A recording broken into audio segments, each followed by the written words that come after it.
Hello everyone, welcome back to FFGLive. So we just wrapped up the in-flight report. I'm Evan Johnson and I'm here with Andrew Navaro. Andrew Navaro, hello, head of the studio. So you just finished delivering this in-flight report. Yeah. So we announced a ton of new stuff, right? We talked about Genesis. Well, first we did Arkham Final Hour. Yes. And we'll have more on that right after this. But so we did Genesis. Yeah. The expanded players book, right? This we did. That's pretty cool. It comes with a Game Master screen at the same time. It doesn't come with it, yeah. They're it's sold separately, but they are releasing at the same time. Yeah.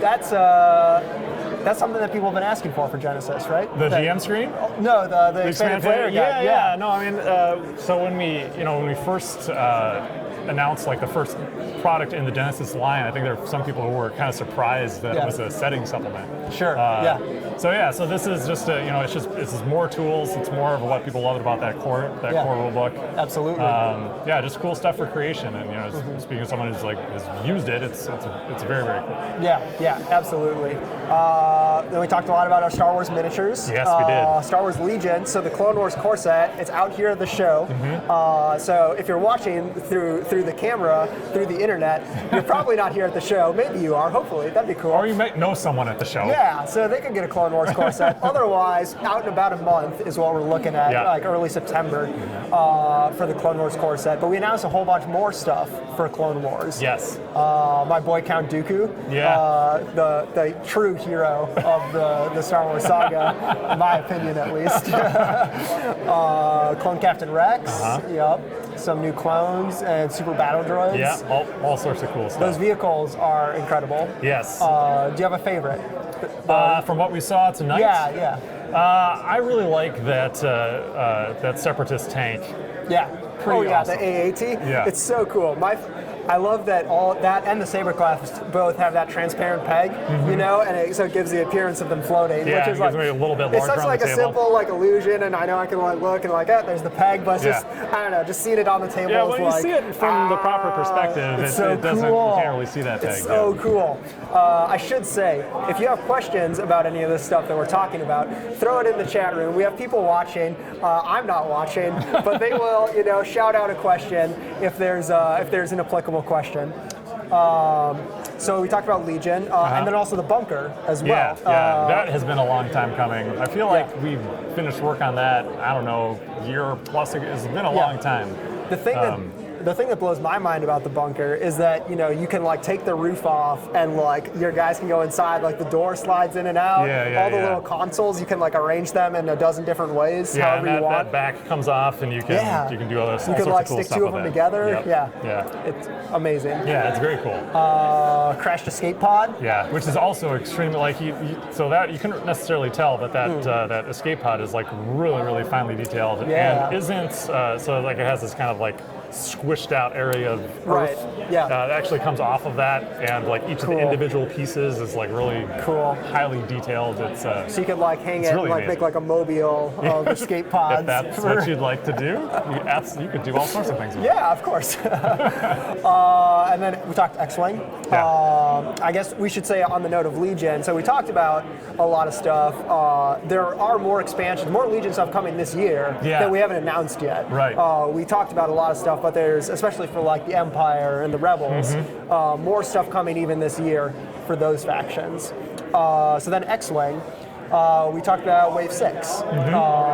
So basically what we announced in kind of the in-flight is, the Houndstooth with the new Nashta Pup, and then the Fireball and Von Reg's TIE. Now I'm sure some people are wondering if there are any other ships as part of Wave 6. Yeah, and there are a few other ones. Yeah, they're just the some additional first edition ships coming over in the second edition. Yeah, I believe it's the Interceptor, the Defender, and the Rebel Alliance A-Wing.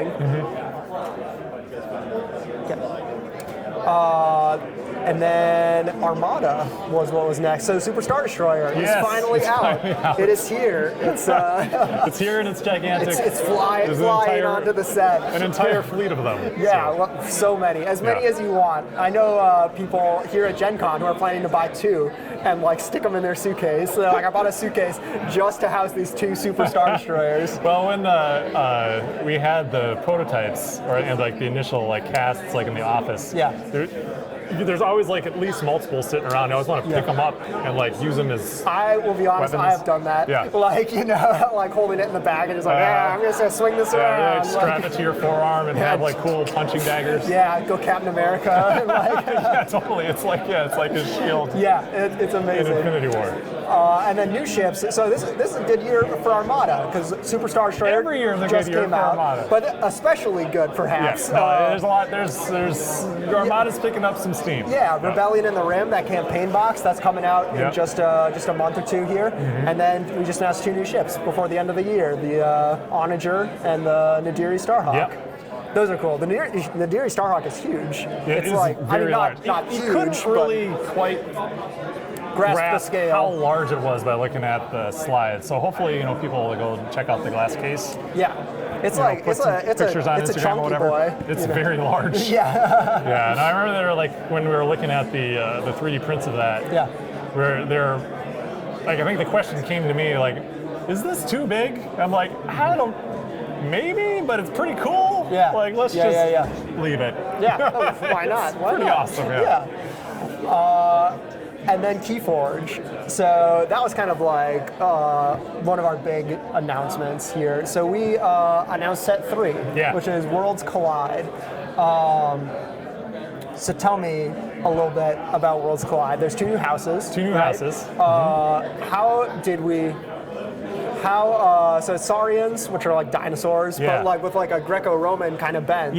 Yeah. I mean, they're like if you take dinosaurs from the past, like when we were originally talking about them, I was like kind of like Atlantean dinosaurs, but they ended up going in a more a more Greco-Roman way. Sure.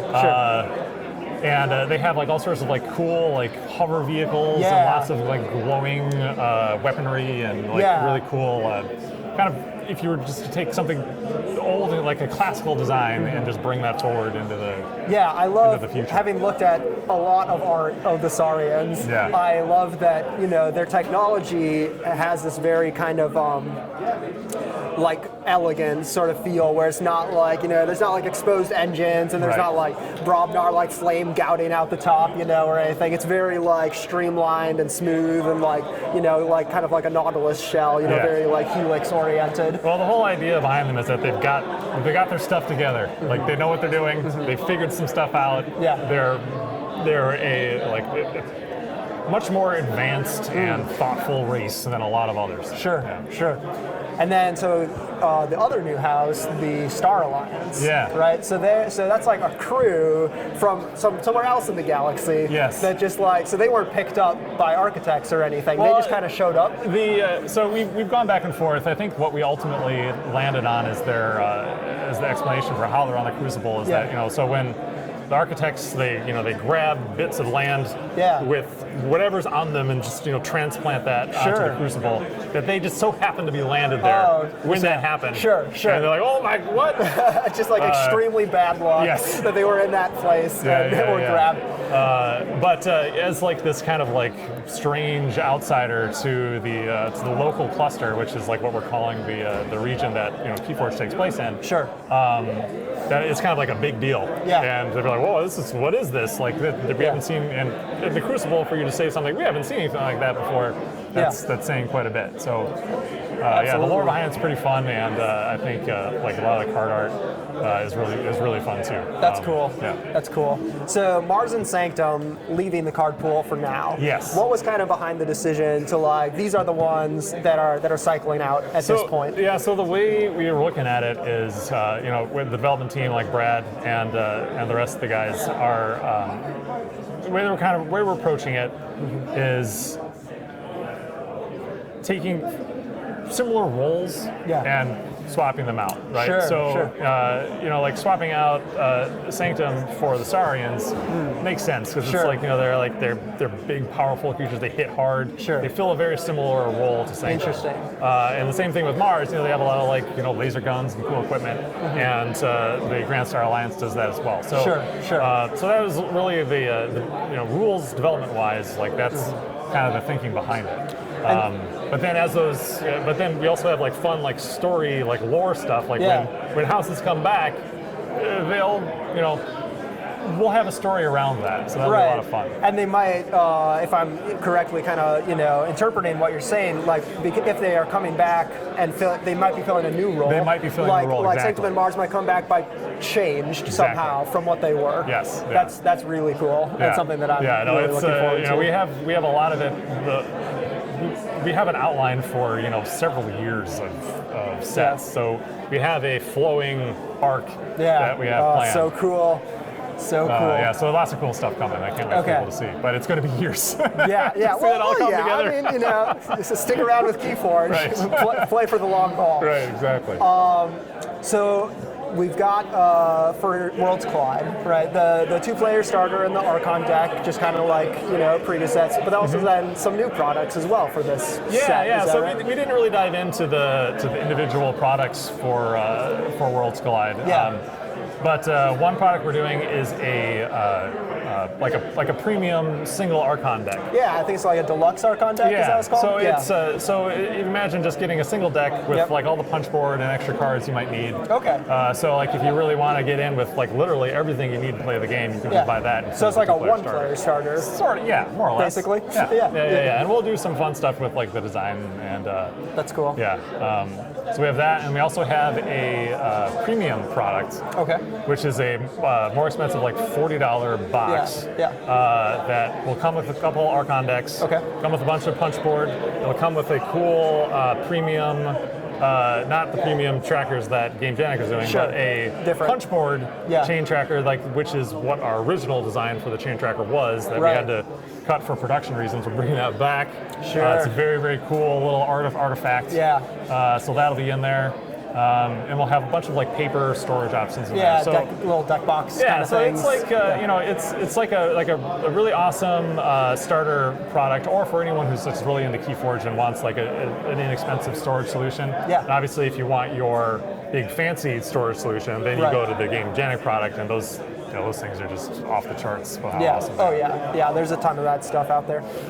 Do you kind of have some insight into like what the Saurians and the Star Alliance are going to bring like mechanically to this? No, I can't really speak too much to the mechanics. No, I can speak in broad strokes. But we'll, you know, obviously we'll get into that on the site. We'll really get into dive that. in. We'll have Brad Andrews on the Vault Tour stream, which is happening here at Gen Con, and I'm sure he could wax eloquent Brad about will that. be able to tell you everything you want to know about that set. Perfect. Yeah, so reason to stay tuned and tune in tomorrow.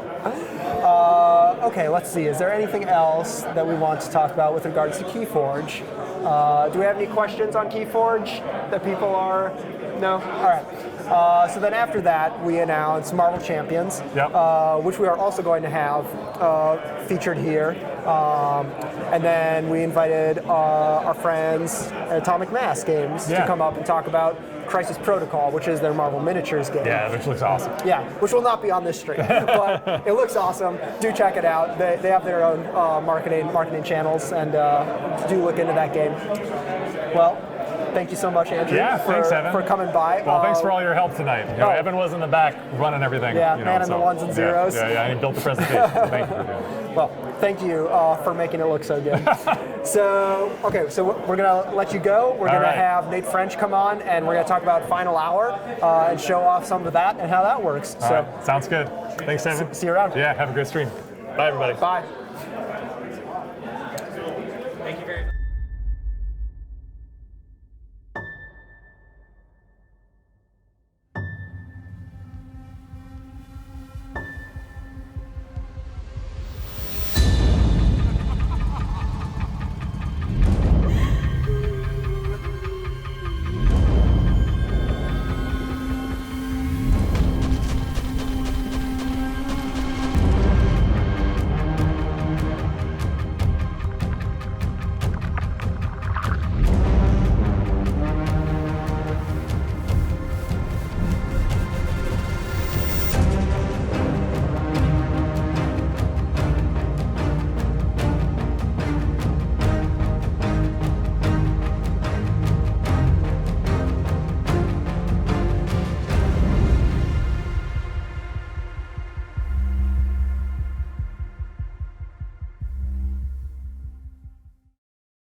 back. Welcome back. Hello. So my name's Evan Johnson. Again, I don't know why I introduced myself again, but I'm joined by Nate French.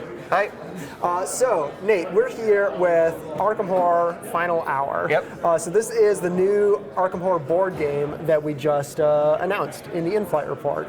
Yeah, this is a game. It kind of picks up. It's the best way I've seen it described is it's the climax of a game of Arkham Horror, where kind of all hell has broken loose. As you can see on the board here, there's a lot of monsters. There's monsters everywhere already. The gates have broken. Monsters are coming through. They're about to overrun Miskatonic, and we are trying to perform a ritual that will seal everything off and send them back. So this is kind of like you done messed up. Yeah, like it is our final hour. Playing Arkham Horror. We're trying to save the day at the last minute here. Okay. So, all right. Let's. How do we save the day? Let's walk through this kind of analytically. Okay. So the way we save the day is we have to complete the ritual. Okay. So we need to know what we need to find clues though to figure out what we have to do in the ritual, and these are represented here. There are two of these things face down. They're going to have these symbols on them, and we don't know what these are yet. Okay, so we'll just for the sake of this demo, we'll just show so those are what we would be looking for. No. Or we're not looking for those. Oh, sorry, that's what we're trying to ascertain. Yeah, so we find that those are missing. These, there's a bunch of these all throughout the board. Yep. So we're trying to find out what these aren't, and then use deduction. I see. So, and we're not gonna know perfectly. We're gonna get some of these, and by the end of the game, we're gonna have to try to guess which two we need. So we want to find these clues, turn them up, and eliminate by putting them here as many as we can. I see. So if I investigate over here in administration, I find you know that, then it's not less it's less likely to be one of those. So as we explore, we're finding clues that lead us towards what these are. So there's an actual deduction element in this game that's kind of it's novel for an Arkham game. So. Yeah, because we're playing almost like a little game of Mastermind here, trying to figure that out. Are all of these little clues, are they all symbols there? It seems like there are more than that. There are more. So there's also let's see if I can find items. something different. Some of them have these keys. So anytime you find one of those, you draw a card from the item deck. And these items will help you. So it's kind of a mixed bag when you find an item. Sure. You haven't found closer to the puzzle, but you found an item that your investigator can use, or you could give it to someone else sometimes, and it can help you in other ways. So we're also racing against the clock, though. Like we don't have forever to do this because it is the final hour, so we're up against the clock. So these gate tokens are going to represent the number of rounds we have. So at most we have 8 rounds left to finish this game.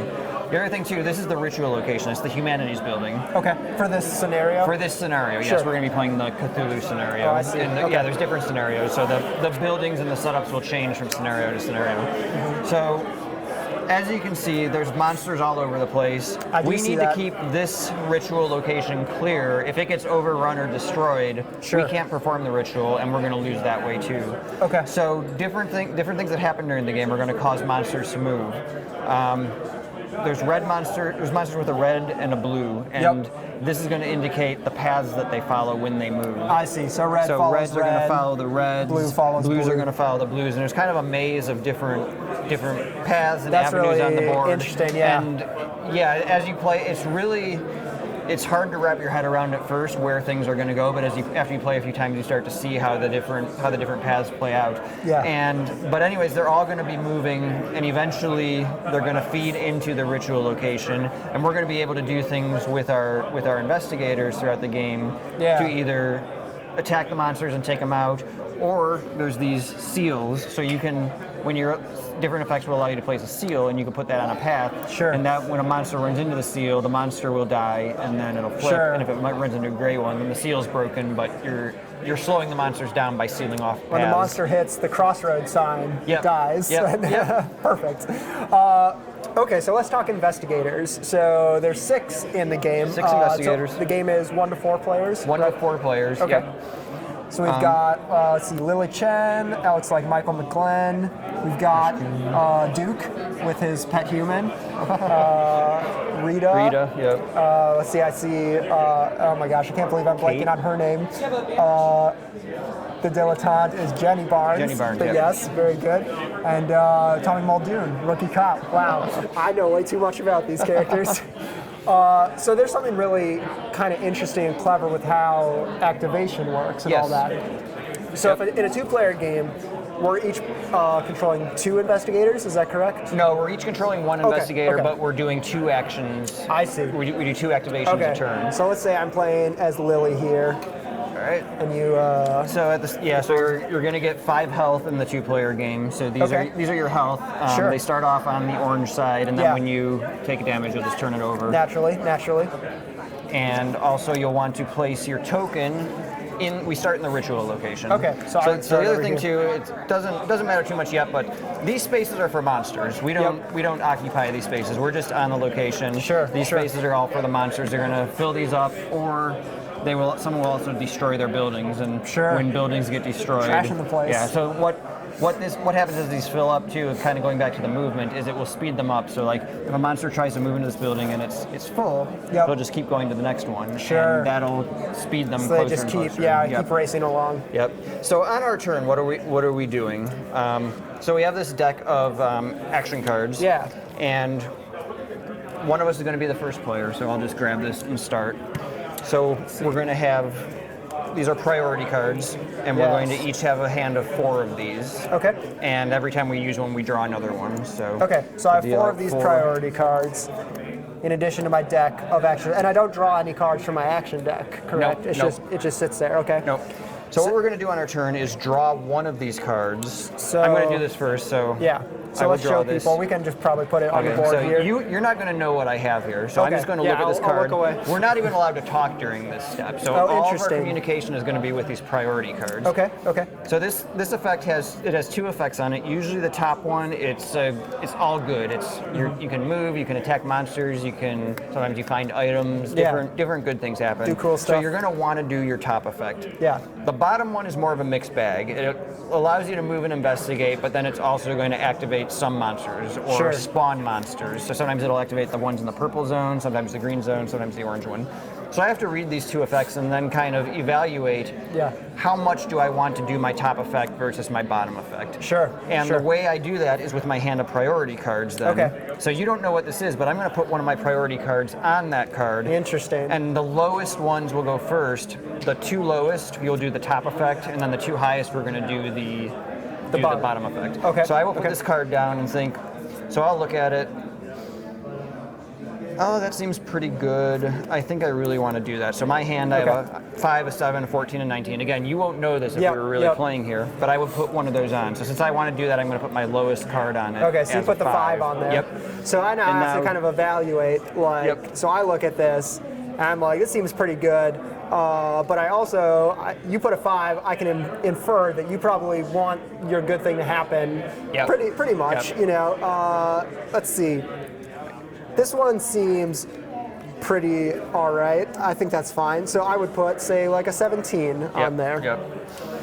And I draw a new priority card. Draw a new priority card. So there's almost an element of, I don't know if you've played it, but like the mind in this game. Where you're kind of like sequentially laying these numbers without communication. Yeah, and you're still trying to signal to your friends what you want to do. And this represents kind of, as if we get into the fiction of the game a little bit, is we are. It's the chaotic climax where we're running around and there's monsters everywhere and we're trying to save the day, and we can't sit down and plan out really what we want to do. We're just reacting and doing what we think is best right now, and that's kind of why we're really just kind of improvising with our decisions here. I don't have time to talk to you. I'm killing monsters here. Yep. So my other one, it doesn't seem that bad, so I'll just I'll go with that. All right, a 19. All right, so then with this last one, then I have perfect information in terms of like how I want to place it. Although my hand of cards might not necessarily allow me to place it wherever I want to place it. I think this is a good one to have happen.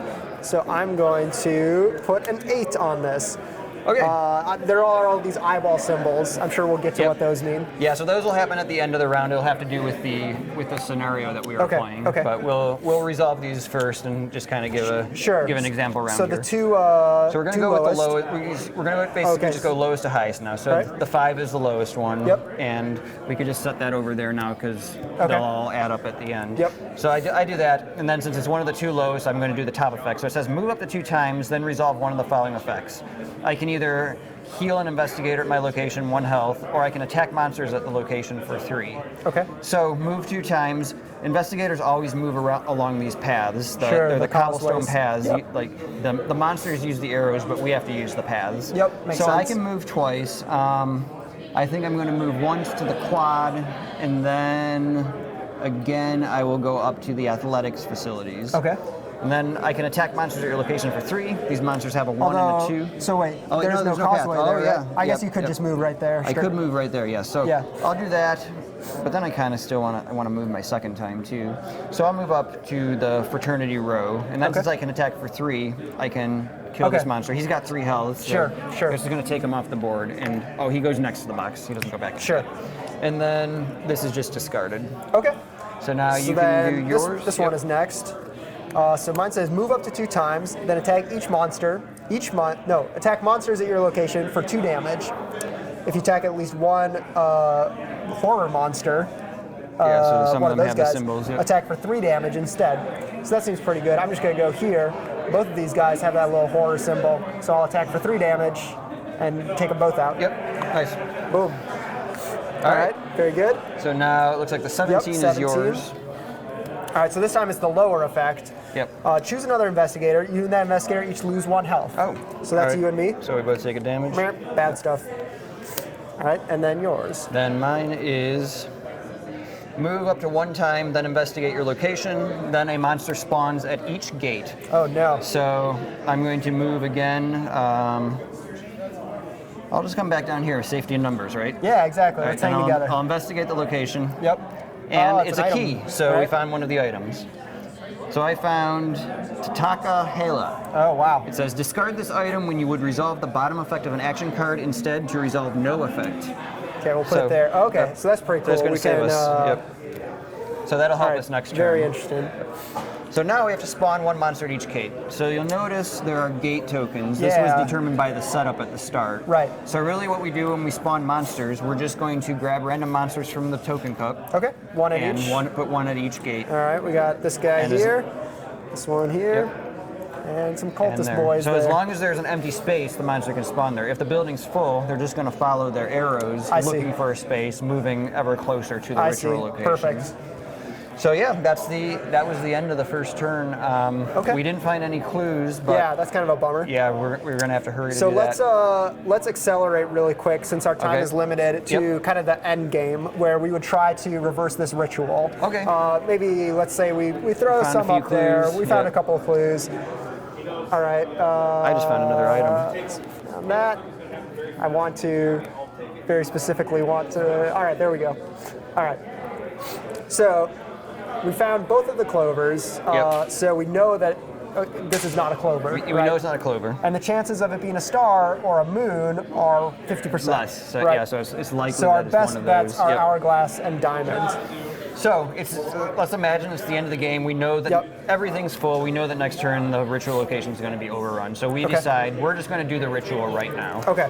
So we have these cards in our hand, and they all have symbols that correspond with these here. In the corners there. We can each commit 3 of these to the ritual, and then we're going to be comparing them to here. We have to get 2 for each of these. If these happen to be the same, we count double for whatever we do. Okay. That doesn't happen too often. I have a really bad hand. So, we're in trouble. So we're going to commit 3 cards and hope that we hit there. So all right. So I've got my 3. I'll do that one, that one, and that one. All so right. We'll see what happens. I've got 2 stars and a clover, which is useless, but I had 2 clovers in my hand. So I had 2 diamonds and a moon. All right. So we need to get 4. A diamond. So we got 2 diamonds. All right. And an hourglass. Okay, right, so we died. Yep, we failed. So had we found a few more clues, we would have been able to deduce this. Also, if you find clues early, that's another cool thing, is you can then start, like if we had found these 2 clovers, we'd start wanting to get rid of all of our clovers so that we have the right ones that we need when we get to the end game. So there's an element then of, as you are kind of playing this mind game and choosing your priority card to go down, of not only just picking the number that you want, but also trying to get rid of certain symbols from your hand. And then these eyes, we didn't really get to it, but those cause negative effects. Yeah, so that's the one thing we skipped, is there's 4 eyes on the cards that we played that round. And Cthulhu has these effects 1, 2, 3, 4, 5, 6, depending on how many of those are on the 4 cards we played. Sure, these omen icons. We would have to do that effect, and So that's even another layer to that of like, I want to avoid these omen icons. Yeah, and sometimes you want them because sometimes they power up your cards. So like there's a lot of mixed. Interesting. It's good and bad at the same time. Okay, going on here. that's awesome. Yeah. Well, Nate, thank you so much for coming on to talk about this. Yep. We are going to bring on Caleb Grace, one of the designers of Marvel Champions, and we're going to talk about Marvel Champions here. So don't leave, don't go away. Thank you, Nate, for coming. Yep. Yeah, it's a fun game. I've enjoyed it a lot. So. All right, see you guys.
Hello everyone, we're back. The magic of movies. I'm now joined by Caleb Grace, and we are here to talk about this boy, Marvel Champions, the card game. Yep. I'm so excited for this. Me too. I cannot express truly how much I am excited about this. Awesome. So, all right, so we just heard about this game in the in-flight report.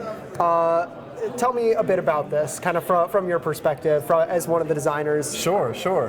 Well, we're all just thrilled to get a chance to work on Marvel. Yeah. A huge Marvel fan. Absolutely. Been reading comics since '91 or way back. So I was really excited for us as a team, kind of like Nate talked about, to bring what makes Marvel special into a card game, right? To capture those elements that you talked about, of being empowered, or having exciting, fast-paced kind of action. And then central to the game, the idea of the double-sided identity, so that the hero and you don't just play as Spider-Man, but you also play as Peter Parker. Everything, once we landed on that, everything began to revolve around that. So for those who maybe didn't hear the in-flight report or just want to hear it again, it's a cooperative card game. It's story-driven. It's you and me working together, 1 to 4 players, as the heroes trying to stop the villain from completing their scheme. Sure. So from here, I could just kind of run you through some of the basic elements of the game and kind of how the game is played. Yeah, let's do that. Let's pretend we're just starting around. All right. And well, before I even get into the turn structure, then let me just talk about, like, I'm playing Peter Parker Spider-Man here. So in my deck are a few things. First of all, Spider-Man has his own suite of Spider-Man cards. These are unique to Spider-Man. Captain Marvel doesn't get to use these. No one else but Spider-Man gets these cards because these represent what makes him Spider-Man. So that was a big thing for this game, that one hero card isn't enough to capture the feel of that hero or the depth of that character. So there's a good portion of your deck are cards that anytime you play as Spider-Man, you play with all these cards, and it's an average of 15. From there, the rest of your 40-card deck is made up of aspect cards and basic cards. And another exciting feature of this game is the 4 aspects. This idea that every hero is multifaceted, multidimensional. Spider-Man's not just really good at fighting villains, he's also very smart. He also really cares about justice. So for this game, I'm actually playing Spider-Man in the justice aspect. And so when I play a hero in the justice aspect, I focus more on stopping the villain from completing his schemes.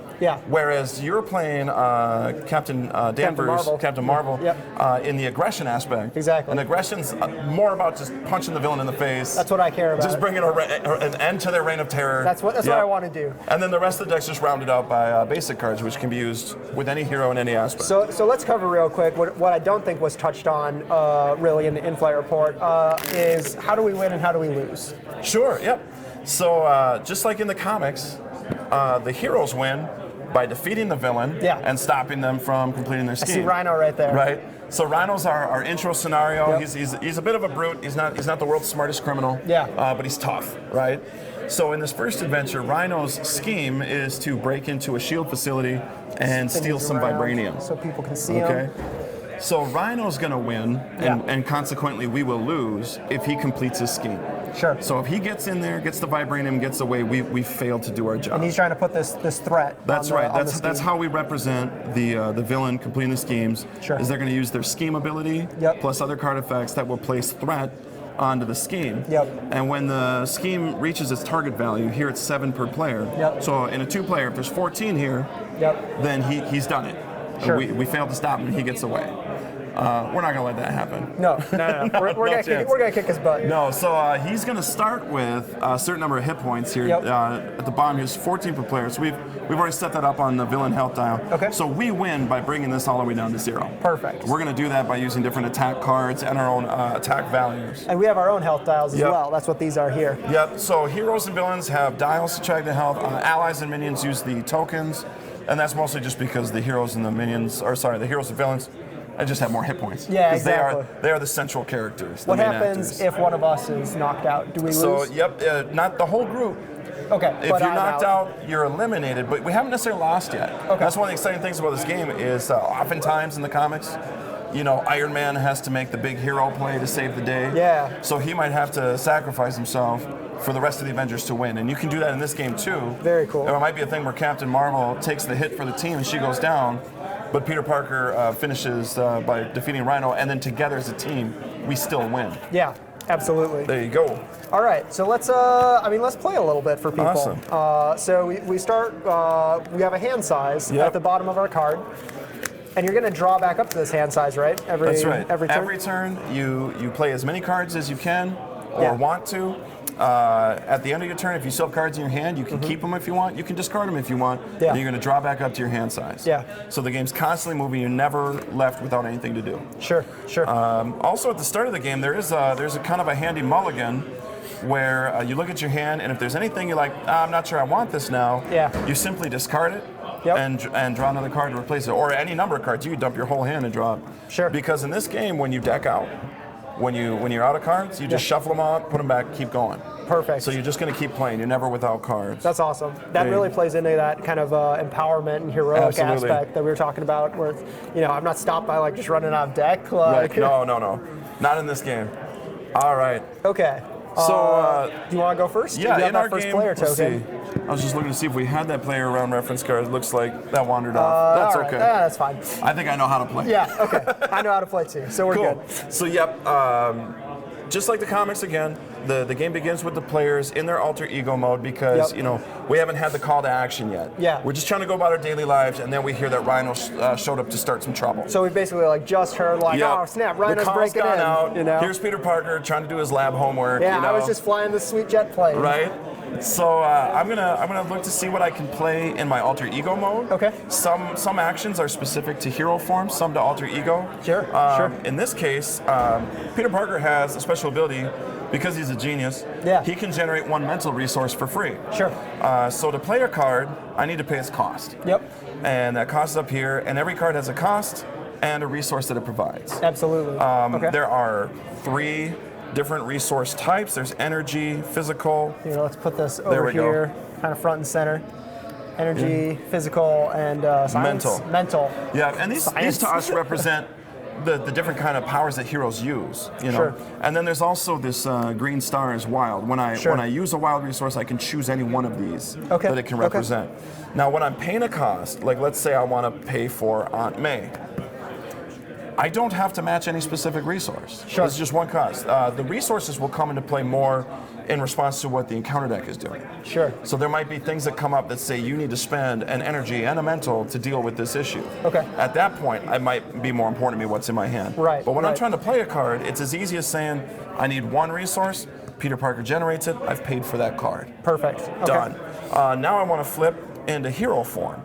And so just to be clear, so you could have played that in hero form, right?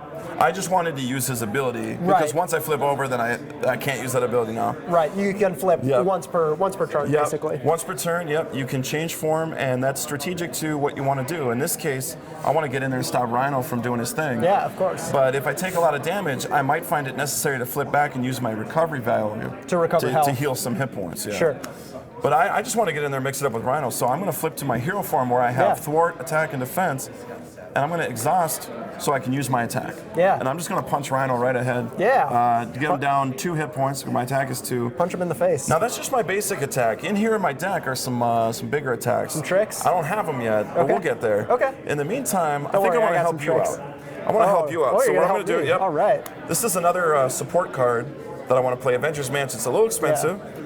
It's 4 cost, but I got 4 cards left in my hand, so I'm going to use all 4 of my cards. 1, 2, 3, 4, just discarding them to generate the 4 resources I need. Sure. Now I have Avengers Mansion in play, and it says action, exhaust the card, choose a player. That player draws the card. I'm going to choose you over there. Oh, sweet. So that's a team game, so we can help each other. My turn's basically done, but I'm trying to set you up for a bigger turn. Yeah. So at that point, first player's completed his turn, it goes to the next player. And I just want to point out Carol Danvers' commander ability. Yeah, I can choose a player to draw a card. Yeah, I think you better choose yourself. I can choose you, but yeah, you've already done your turn. You can choose me next time, maybe. Yeah. All right, but I want to see what you can do with 2 extra cards this turn. I expect great things. Oh, all right. Well, there's some great things cooking. I just have to figure out how I want to sort this. There you go. Yeah, this is what we're gonna do. All right. Sweet. So first of all, I'm going to.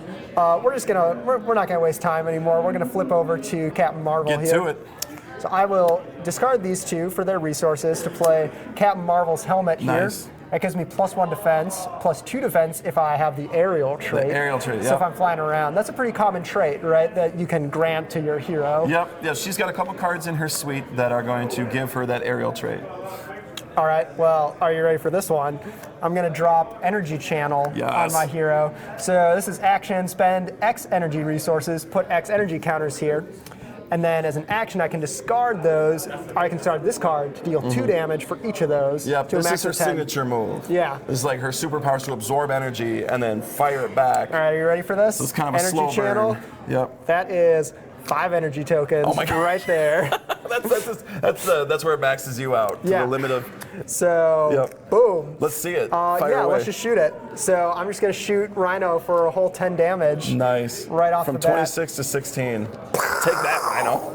All right, and I'll poke him while I'm at it. You know, I'll hit him for an extra 2. Why not?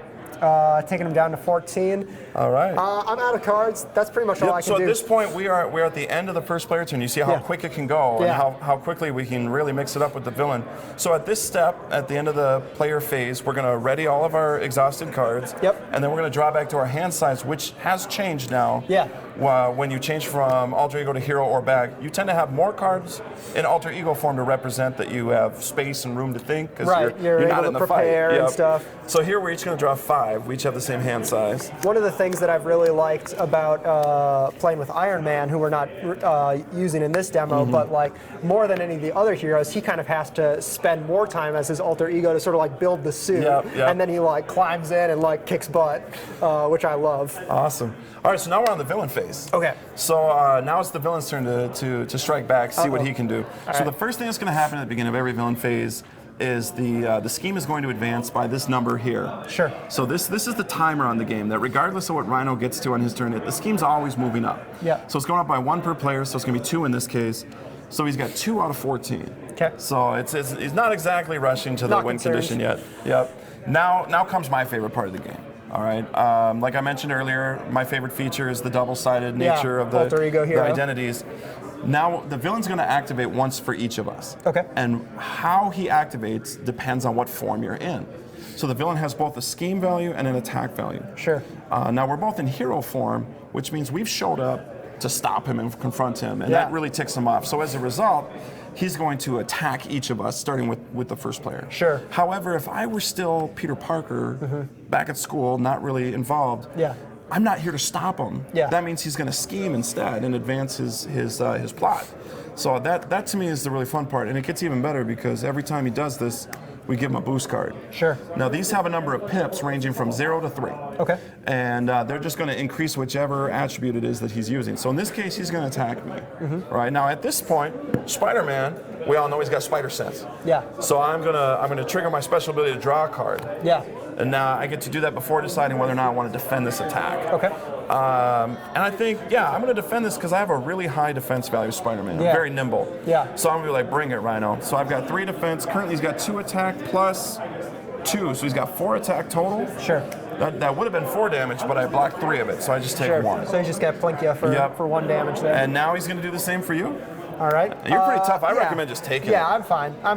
So you can just let it go undefended, and it's going to be 2 plus 1. That's 3 damage coming at you. All right, so that takes me down to 9 health. Captain Marvel's going to shrug that up. She doesn't care. Yeah, I'm fine. All right, now once the enemy's activated, then we each are dealt an encounter card. All right. And these represent the different story elements in the comics. You know, just the random things that happen, or let's just find out. Little minions that could pop up. So we're going to reveal them one at a time, again, in turn order. Oh, straight away, I love this, a side scheme. Okay. So here the plot thickens. So here's his main scheme that is his victory condition. The side scheme is different. Yeah. He doesn't win the game for this. It's just going to make life harder for us.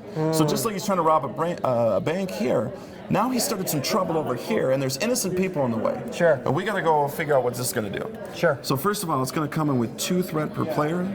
There's 4? But it's not going to go up every turn like his. Instead, what we're going to try to do is get rid of that threat. Once it's down to 0, we've dealt with that side scheme and it goes away. Right. But until we get rid of it, it's got this crisis symbol. Yeah. That's going to stop us from a moving threat from this one. Okay. It protects the main scheme, so we're going to have to deal with this at some point. So we have to bust through this, especially if this is going to start getting up there in threat. All right, let's see what you got. All right, let's see what I got here.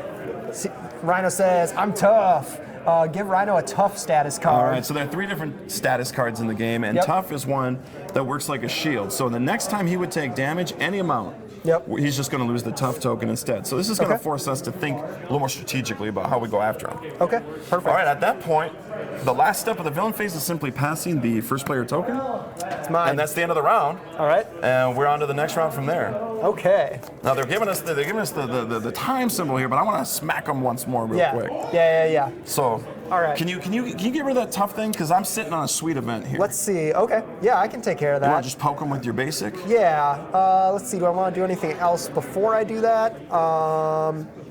So I'll discard these 3 here. I'm going to throw out a helicarrier. Nice. That'll just help me play stuff for cheaper in the future. I can use it to reduce the cost. This is kind of going to be wasted here, but I'll just play it. So I'll reduce the cost with the helicarrier, and I'll discard 1 to play combat training. Nice. So that gives me +1 attack. Actually, well, no, you're not going to poke No, him. I'm exhausted. So, you go ahead and take it. Yeah, I'll put it on. It's nice that it's going to stay in place, so you have a permanent +1 bonus. Exactly. So I'll hit him. It would do 3, but tough just gets rid of it. So he's all open for you. Oh, here it comes. Go get him, Spidey. He wasn't ready for this.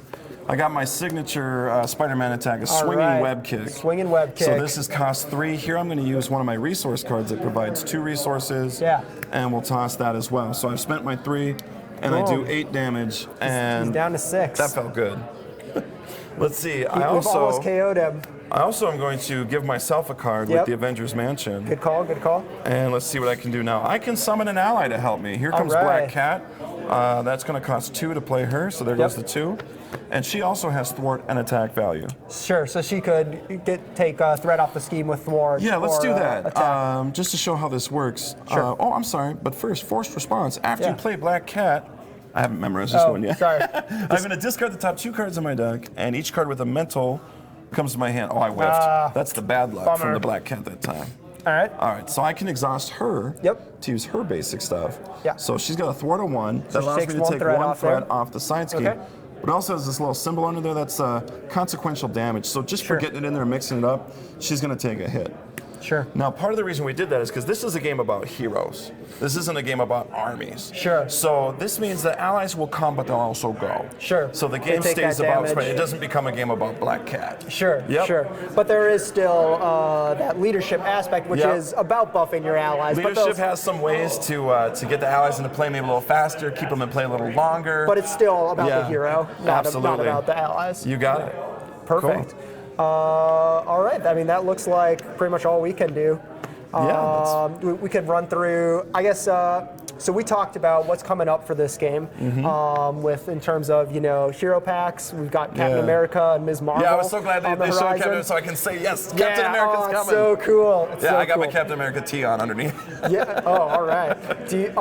So what, just like one sentence description, what did those heroes kind of bring to the game? A completely new play style. Sure. Every hero is going to feel unique. That playing Captain Marvel is completely different from playing as Spider-Man, is completely different from playing as Captain America. Sure. And what's great is with the aspects, playing Captain America in leadership will feel different from playing Captain America in aggression. Sure. So every new hero brings like 4 different ways to play the game. Yeah. So it's just So I can expect Captain America is going to be like leading the Avengers in battle. Yeah, he comes with the leadership aspect. He comes with an Avengers Assemble event that's going to ready all your Avengers characters and pump them up. Yeah, absolutely. So he's going to have some cool abilities that let him get allies into play very quickly, and then he's going to have ways of rallying them to his side. And so you might have to take a couple turns to plan it out, but then when you get that Avengers Assemble turn, you're going to do a lot of damage and remove a lot of threat. Yeah. And then what's up with Ms. Marvel? Ms. Marvel's fantastic. Yeah, that was Boggs took lead on that, Michael Boggs. Oh, okay. And he did a great job really researching the character and getting in. And so she is going to present a very different play style where she has to balance being a hero with being like a high school teenager. Yeah. So she's going to do a lot more flipping back and forth, where some heroes just want to stay in hero form for the majority of the game. Maybe 75 to 80% of the game, you'll be a hero. Ms. Marvel's going to have to like kind of jump back and forth, but with that's going to come a lot of benefits with a lot of her family and friends are persona cards. Cool. And her stretch powers. He found a great way to do that where she can play an event and then kind of stretch out and take it back to her hand and play it again. That's cool. So That's some cool. really fun, exciting things in her play style. That's awesome. Yeah. Well, I am super excited for this game. I cannot wait to show you guys more. So we're going to be, when we come back to streaming regularly, Marvel Champs is what we're going to be showing first. Awesome. So I believe August 8th, is that correct? Do you guys know? For what? Yeah. When we're, August 8th. So we're going to be back on August 8th playing some Marvel Champions on FFGLive, 1 o'clock p.m. Central Time. So come and join us then. On August 13th, we're going to be playing Arkham Horror Final Hour on the stream. And on August 15th, we're going to be showing off some of the new KeyForge Worlds Collide decks. Awesome. So super packed schedule for FFGLive. Do not miss it. Thank you everyone for joining us here tonight for the in-flight report, and for here, thank you Caleb for showing off Marvel Champions to us. Make sure you hit that bell icon and so you're notified, and subscribe so that you boost those numbers. Vault Tour starting tomorrow. Vault Tour starting tomorrow, that too. If you are a fan of KeyForge, we're streaming the Vault Tour all 4 days of Gen Con, 4 days, Thursday through Sunday. It starts at 10:30 a.m. Eastern Time tomorrow. Like us, follow us Facebook, Twitter, Instagram.